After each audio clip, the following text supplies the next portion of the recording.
혹시 여러분 이런 얘기 들어보셨습니까? 저는 그리스도를 좋아합니다. 그러나 그리스도인은 좋아하지 않습니다.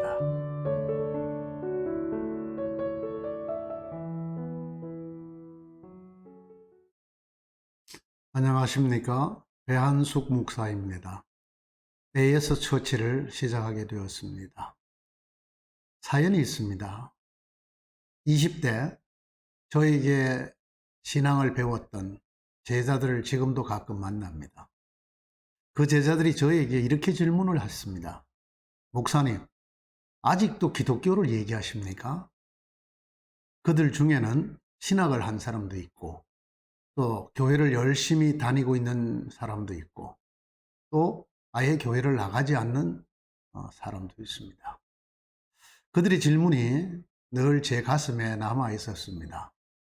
아직도 교회를 말씀하십니까? 목사인 제게, 목회를 40년이 넘도록 한 제게 이런 질문을 하는 그 제자들의 속내가 참 고맙고 애잔했습니다. 오죽하면 저런 이야기를 할까? 목사한테 아직도 기독교를 말씀하십니까? 제 마음속에 이것에 대한 여러 생각을 했습니다. 답이라고 하기는 그렇지만 그러다가 제가 책을 한 권 보게 됩니다. 그 책은 미국의 유명한 필립 얀시라는 분이 쓴 교회, 나의 고민, 나의 사랑이라는 책이었습니다. 그분의 다른 책도 많이 저희들에게 감동을 주었습니다만은 그 책을 밑줄을 치면서 읽었습니다. 그리고 그때 제가 제 제자들의 물음에 대한 답이 떠올랐습니다. 교회는 아직도 내게 고민이고 내게 사랑이기 때문이다. 그래서 나는 아직도 교회를 말할 수밖에 없다. 물론 그 제자들이 저에게 했던 말이 어떤 뜻인가는 최근 들어서 점점 더 분명해집니다. 9월 21일자인가요? 통계로 보는 기독교인이라고 하는 그런 제목의 글이 하나 있었습니다. 그 글에 참 가슴 아픈 이야기가 실려 있었습니다.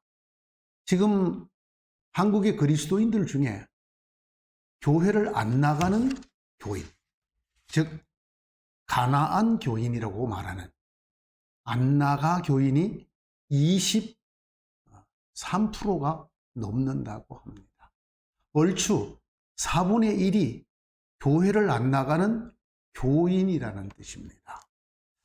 그들의 변을 읽으면서 마음이 무척 아팠습니다. 저희는 신앙을 지키기 위해서 교회를 나가지 않습니다.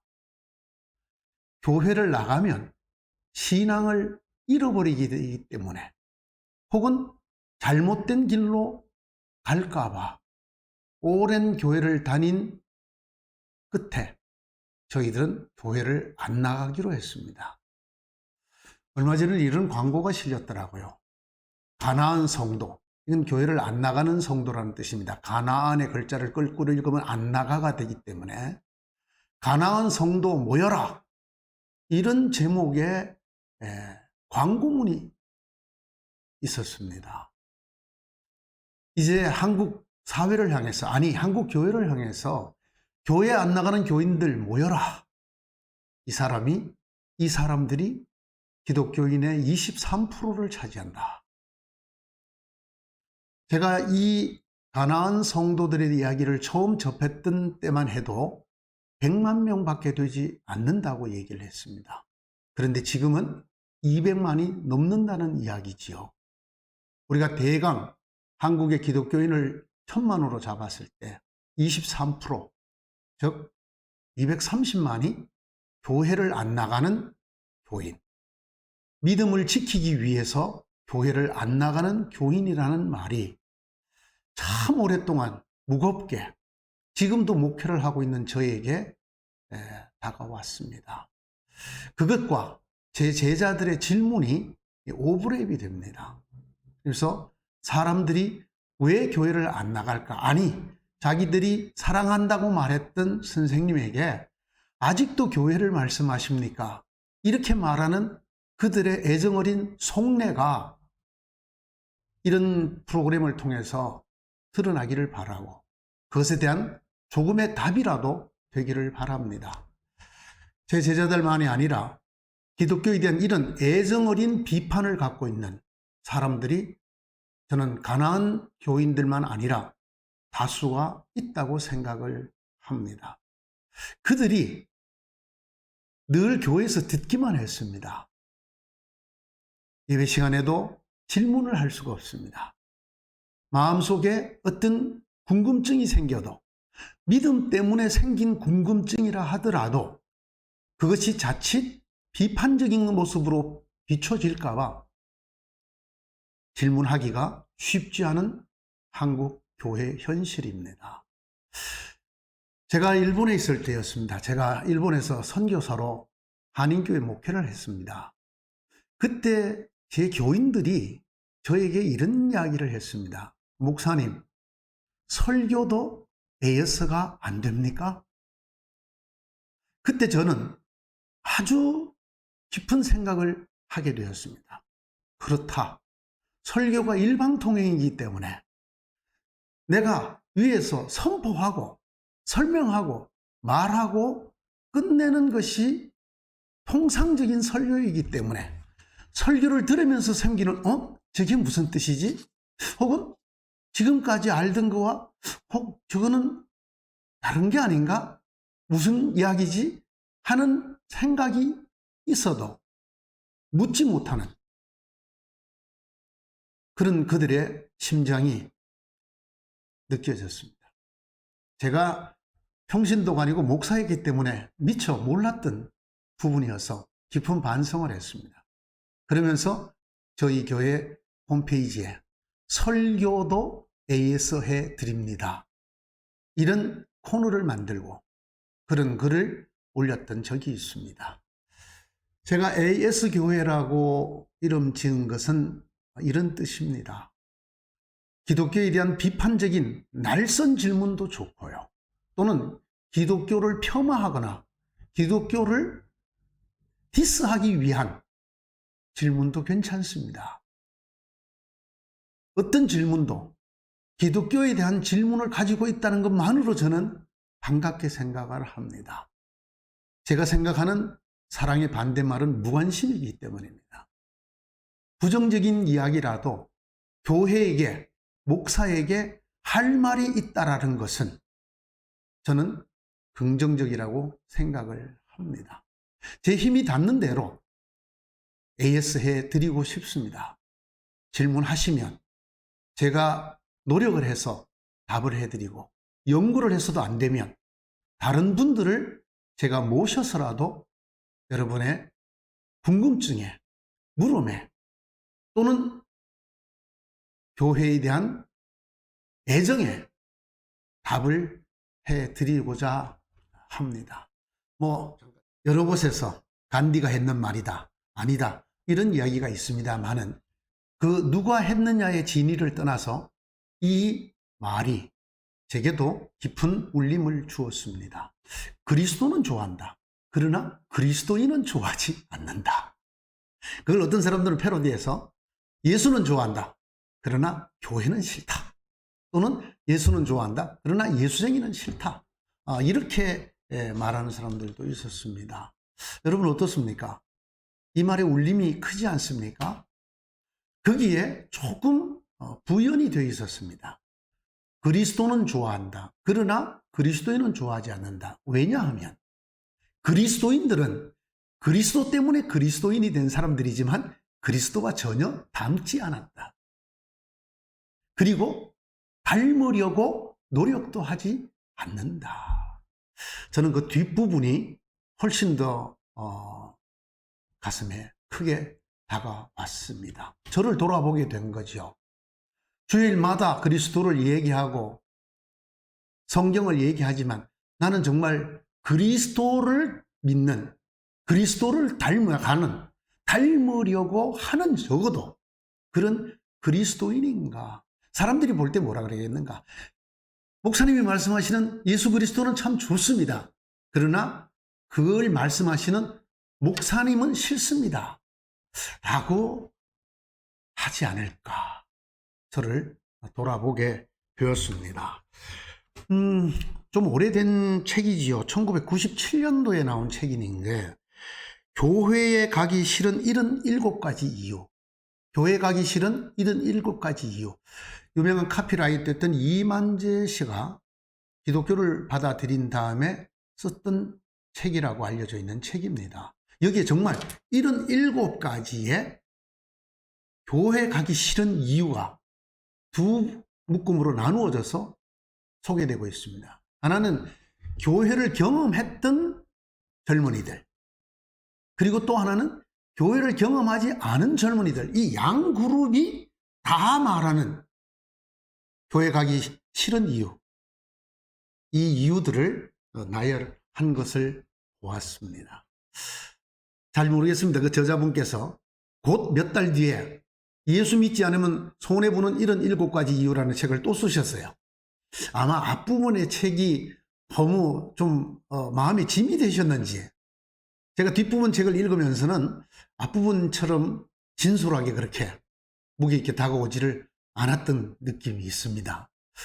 교회 가기 싫은 77가지 이유 중에 지금도 제 머리에 남아있는 두 가지가 있어요. 그 중에 하나는 뭐냐? 부자교회. 부자교회라고 썼다고요. 그리스도는 세 가지가 없었다고 합니다. 네. 어떤 보호막도 없었고 가진 재산도 없었고, 네? 그가 뭘 가졌습니까? 집도 없고. 그런데 오늘 교회는 너무 많이 가졌다는 것이죠. 이러니 그리스도는 좋은데 그리스도인은 좋지 않다고 할 만하지 않습니까? 이게 우리들의 반성이 되어야 되지 않겠습니까? 그 중에 또 한 가지 이런 게 있었습니다. 당신들처럼 될까봐 교회를 못 가겠다. 물론 제목은 그렇게 붙었지 않습니다만은, 예를 들면 노방전도를 하는 사람들 보면 만정이 떨어진다, 이렇게 쓰고 그 내용들 안에 이런 얘기가 들어있습니다만은 곳곳에 들어있는 함축적인 의미는 이런 것입니다. 예수 믿으면 당신 같은 광신도가 될까봐, 예? 당신과 같은 이원론자, 교회를 다니면 구원을 받고 예수 천당, 불신 지옥, 예수 안 믿는 것들은 다 악마고 사탄이다 라는 그런 사람들처럼 될까봐 교회를 나가기 싫다. 무슨 말입니까? 1997년도에도 벌써 많은 사람들이 교회를 그렇게 보았다는 거죠.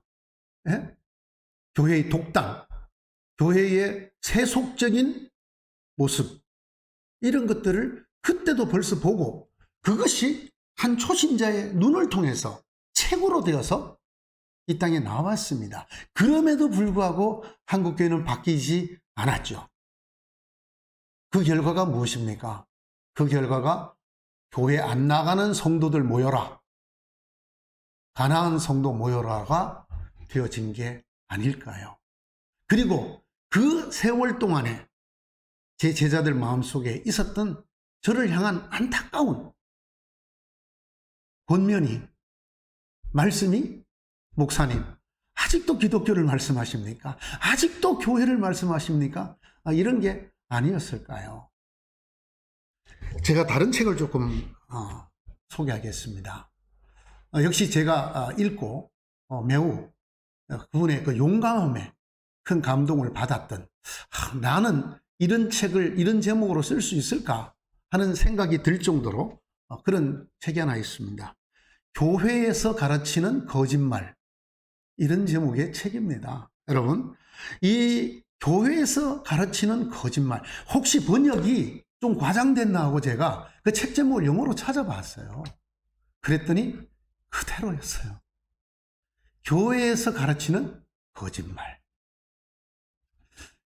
그 내용들이 참 어떤 건 너무나 우리가 잘 아는 평범한 내용입니다. 그러나 그것을 밝힐 수 있었다고 하는 것, 드러내어서 교회 앞에, 세상 앞에 얘기할 수 있었다는 것 자체를 저는 참 존경합니다.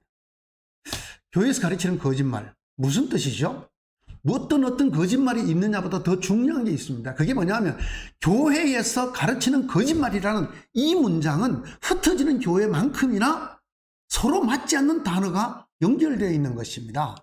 여러분, 교회가 그럴 수 있어? 목사가 그럴 수 있어? 교인이 그럴 수 있어? 이래 흔히 듣는 이 말의 전제가 뭡니까? 교회는 그렇지 않다. 목사는 그래서는 안 된다. 예수 믿는 사람은 그러려고 해서는 안 된다라고 하는 참 좋은, 긍정적으로 평가하는 생각이 전제되어 있는 것입니다. 그런데 그 교회에서 뭐를 가르쳐요? 거짓말을. 저는 이 문장 자체가 벌써 매우 우리들에게 시사하는 바가 크다는 뜻입니다. 교회는 절대로 거짓말을 가리키면 안 되는 곳입니다. 그래서 수많은 순교자를 내지 않았습니까? 작은 거짓말도 하지 않으려고 심지어는 어린 아이들도 순교를 했다는 흔적이 기독교 역사 곳곳에 남아 있습니다. 나는 예수 그리스도를 믿는 사람이다. 그렇기 때문에 내가 비록 철없는 어린아이지만 절대로 거짓을 할 수는 없다. 내가 거짓말을 할 수는 없다. 그래서 진실을 말하고 순교를 당했다. 이것이 교회여야 된다는 것이죠. 목사님 말이라면 비록 그것 때문에 어떤 마음의 갈등이 생기고 풍파가 생기더라도 그 말이 진실이라고 믿어야 되지 않겠느냐 라는 전제가 깔려있죠. 제가 가끔 교인들에게 이렇게 웃으면서 얘기를 합니다. 제가 이 설교 시간처럼 이렇게 옷을 입고 이 전철역을 2호선을 탈까요? 순환선?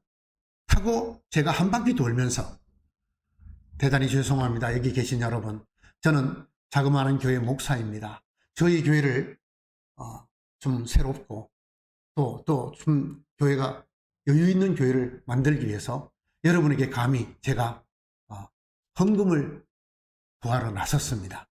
여러분, 저에게 헌금을 좀 해주시기 바랍니다. 라고 제가 2호선을 타고 한 바퀴를 돌면 얼마쯤 헌금을 받을 수 있을까요? 오죽하면 목사님이 저렇게 하셨을까? 그렇게 생각을 했고, 아니면 저거 무슨 또 새로운 이단인가? 아니면 저거 무슨 사이비인가? 장사꾼인가? 그러지 않을까? 왜냐하면 제가 이런 걸 본 적이 있거든요. 어느 날 제가 전 주로 대중교통을 이용합니다. 이 전철을 타고 가는데 이 가사장삼을 입은 스님의 모습을 한 분이 목탁도 들고 계셨어요. 그분이 짧게 독경을 하시더니 이 탁파를 했어요. 어떤 분들이 돈을 꺼내서 이렇게 시주를 했어요. 그런데 큰 소리가 들렸어요. 그만두지 못해? 너 뭐하는 놈이야? 너 진짜 스님 맞는 거야? 이게 어디서 사기를 치고 있어? 내려 빨리. 그게요, 저는 이렇게 들었어요. 너 목사 맞아? 어디서 사기를 치고 있어? 내려. 경찰이 고발하기 전에 내려. 제가 저를 그 스님 복장하고 계셨던 분에게 제가 대입을 시켜본 거죠. 제가 그랬다면 어떻게 되었을까? 제 얘기는 이런 얘기입니다. 오늘 한국교회에 이 참 경건하고 존경받을 목사님들이 많은 이 한국교회가 왜 이 사회에서 이런 평가를 받고 돌팔매질을 당하고 지금도 교회에 나가십니까?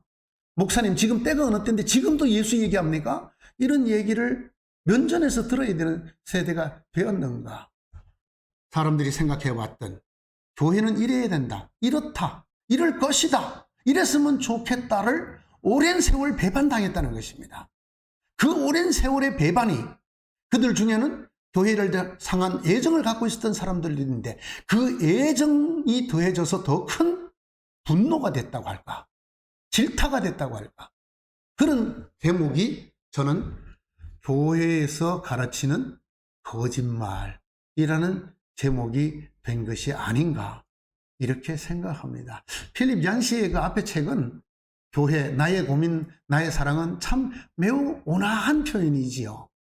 그러나 제가 생각하는 오늘날의 한국 사회에서 이 교회가 받고 있는 평가, 인식은 그쪽 쪽보다는 교회에서 가르치는 거짓말 쪽이 더 가깝다고 생각하고, 사실은 이것도 매우 교회의 입장에서 하는 표현이라고 저는 생각을 합니다.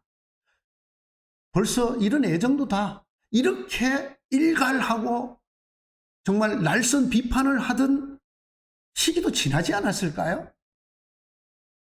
제가 아까 말씀드린 사랑의 반대말은 무관심이라고 말했던 것처럼 이제는 한국교회에 대한 그 정도 사랑도 없는 사회가 되어가는 게 아닐까요? 관심이 없는 그런 사회 말입니다. 여기 교회에 있었어요? 목사님이셨어요? 그래요? 그리고 기독교에 대해서 욕도 안 하고 물어볼 말도 없고 관심도 없고 교회요? 참 교회라는 게 있죠. 이렇게 되어버린 거는 아닐까. 저는 이런 생각을 오랫동안 하게 되었습니다. 그래서 이런 오늘 이 AS 교회 같은 모습으로 여러분들을 찾아뵙게 되었습니다. 혹시 여러분 이런 얘기 들어보셨습니까? 저는 그리스도를 좋아합니다. 그러나 그리스도인은 좋아하지 않습니다. 사실 저는 이런 방송 제안을 오래전에 받았습니다.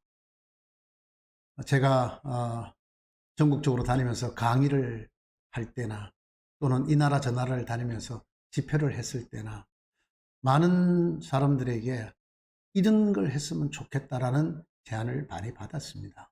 그러나 제가 지금까지 장장 10년도 아마 더 됐을 거예요. 제가 하지 않았습니다. 팟캐스트를 하자는 주문에서부터 여러 가지가 있었지만 하지 않았습니다. 왜? 저 같은 사람이 무슨 우리나라에 정말 훌륭하고 좋으신 목사님들도 많고 또 신학자들도 많고 또는 성도들도 많은데 라는 생각이 언제나 제 머릿속에 있었기 때문입니다. 그리고 또 한 가지는 제가 할 수 있는 이야기가 어디까지일까? 저 역시 아직은 교단에 소속이 되어 있는 목사로서 제가 얼마나 자유로운 영혼으로 자유로운 신앙을 가지고 여러분들에게 좀 더 적나라하게 내밀하게 말할 수 있을까? 그것도 제 스스로에게는 고민이 되는 거예요. 왜냐하면 그것도 어떤 부분 제가 타협하는 부분이고 제 스스로 좀 거창하게 표현하면 타락한 모습이라고 생각을 하고 그런 생각을 갖고 있었기 때문에 내가 좀 더 솔직하게 정말 어떤 질문에도 정말 이거 생각하고 저거 생각하고 수리하게 말하지 아니하고 덧칠되어져 있는 많은 것들을 벗기고 진솔한 맨사를 보여줄 수 있을까 하는 것에 대한 제 스스로의 질문의 답이 만들어지지 않아서 시간이 걸리기도 했습니다. 한번 해보시죠. 제가 얼마나 진솔하게 제가 아는 범위 내에서 제가 공부할 수 있는 범위 내에서 얼마나 진솔하게 여러분들에게 말씀해 드릴 수 있을지.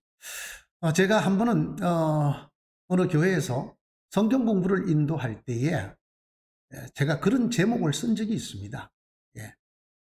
덫을 벗긴 좀 고약한 제목이죠. 많은 강의가 많은 성경 공부가 덫이 많이 입혀져 있다라고 하는 것을 전제했던 것이죠.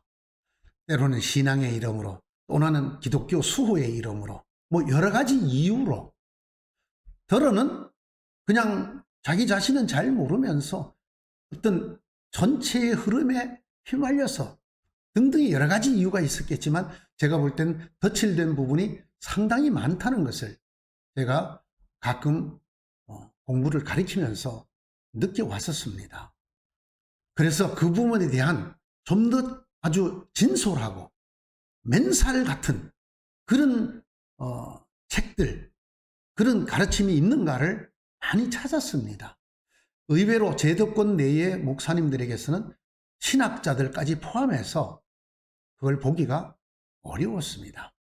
그래서 제가 사실은 이 방송을 시작하기 전에 지금 책을 한 권 쓰고 있습니다.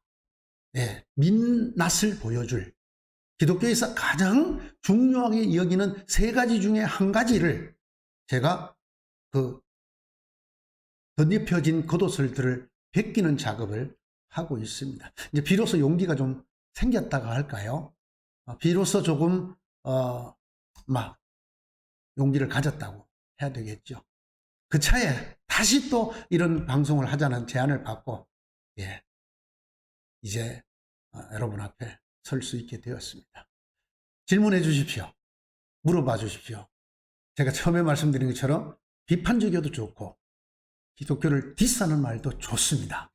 여러분이 기독교라고 말하지 않고 개독교라고 말하면서 질문하셔도 됩니다.